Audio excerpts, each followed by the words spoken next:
Hello बच्चों, आज हम लोग देख लेते हैं स्ट्रक्चर ऑफ नेफ्रॉन। आपको मालूम है ये किडनी के अंदर पाया जाता है, जो एक्सक्रीटरी सिस्टम के तहत हम लोग पढ़ेंगे।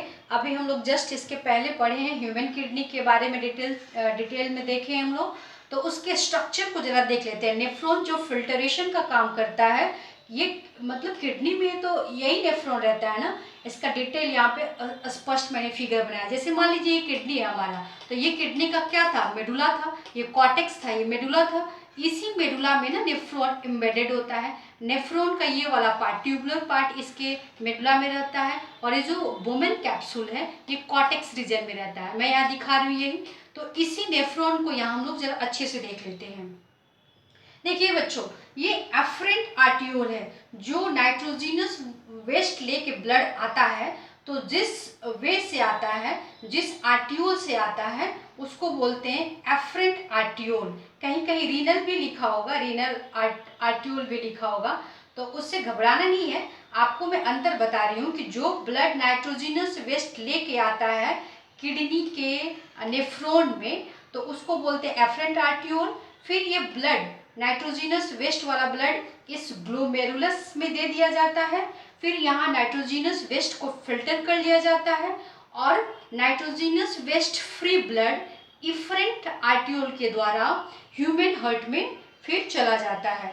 आपको इसके पहले वाले क्लास में देखे हैं कि इफरेंट आर्टियोल के द्वारा ह्यूमन हार्ट में वेना केवा के द्वारा ये रिटर्न हो जाता है। कहाँ से? ह्यूमन किडनी से वापस चला जाता है। तो देखिए, एफरेंट आर्टियोल द्वारा ब्लड आया, इस ग्लोमेरुलस के द्वारा फिल्टर कर लिया गया। तो यहाँ फिल्टर हो के जो यहाँ पे आया फिल्टरेट, उसी को तो बोलेंगे ग्लोमेरुलर फिल्टरेट। किडनी में, एक्सक्रीटरी सिस्टम में, किडनी में दो फंक्शन आपको जानना है 10th क्लास में। क्या? ग्लोमेरुलर फिल्टरेशन और रीएब्जॉर्प्शन। तो जब यहाँ ग्लोमेरुलस जो यहाँ फिल्टर करके यहाँ पे देता है, इसी प्रोसेस को बोलते हैं ग्लोमेरुलर फिल्टरेशन। और यहाँ जो फिल्टर होके आया उसको बोलेंगे ग्लोमेरुलर फिल्टरेट।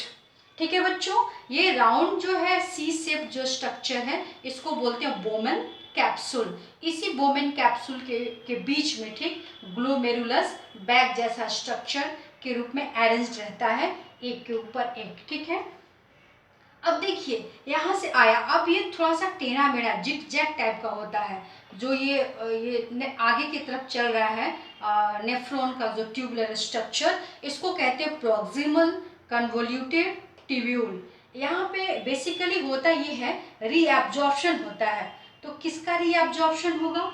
आयंस का, वाटर का, न्यूट्रिएंट्स का। इसके साथ साथ यहाँ कुछ टॉक्सिक जो मटेरियल होते हैं उसको मतलब फिल्टरेट कर लिया जाता है यहाँ पर। उसके बाद से ये जो सीधा सा ट्यूब जैसा स्ट्रक्चर है ना, उसको हेनलेस लूप कहते हैं। तो यहाँ पे भी फिर से रीअब्जॉर्प्शन होता है।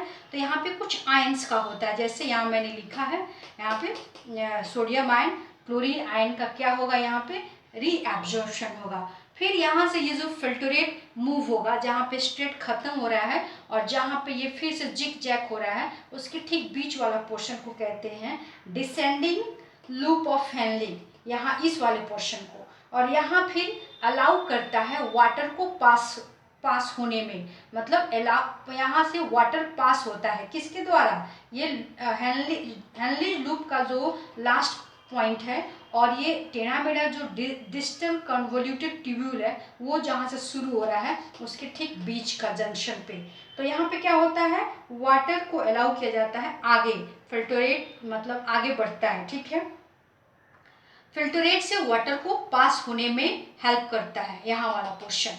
उसके बाद से इस टेढ़ा मेढ़ा को तो आपको पता ही है, डिस्टल कन्वोल्यूटेड ट्यूब्यूल कहते हैं। और ये सब यहाँ से फिल्टरेट होते हुए फिर कहाँ चला गया? कलेक्टिंग डक्ट में चला गया।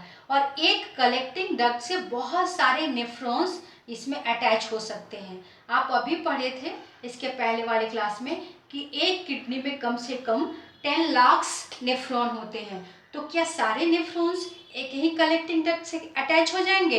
नहीं, ऐसे ऐसे बहुत सारे कलेक्टिंग डक्ट होंगे। कहने का सेंस है कि एक कलेक्टिंग डक्ट से एक ही नेफ्रॉन अटैच नहीं रहता है, ऐसे ऐसे बहुत सारे नेफ्रॉन्स अटैच होते हैं। और फाइनली ये अपना फिल्टरेट जो फिल्टर करते हैं ये कलेक्टिंग डक्ट में दे देते हैं। और फिर कलेक्टिंग डक्ट में आने के बाद दैट मीन्स ये होल प्रोसेस कहाँ हो रहा है, इस कॉर्टेक्स रीजन में और मेडुला में हो रहा है। और इसके बाद माइनर कैलिक्स, मेजर कैलिक्स आप इसके पहले वाले में पढ़े थे, और उसके बाद से यहाँ आएगा। यहाँ पे जब फिल्टरेट आ गया तो इसको यूरिन कहा गया, और यूरिन फिर तो बॉडी से बाहर कैसे जाएगा आपको पता ही है, इसके पहले वाले वीडियो में बहुत अच्छे से पढ़े हैं आप लोग। तो ये आपको नेफ्रॉन का पार्ट्स है। थैंक यू बच्चों।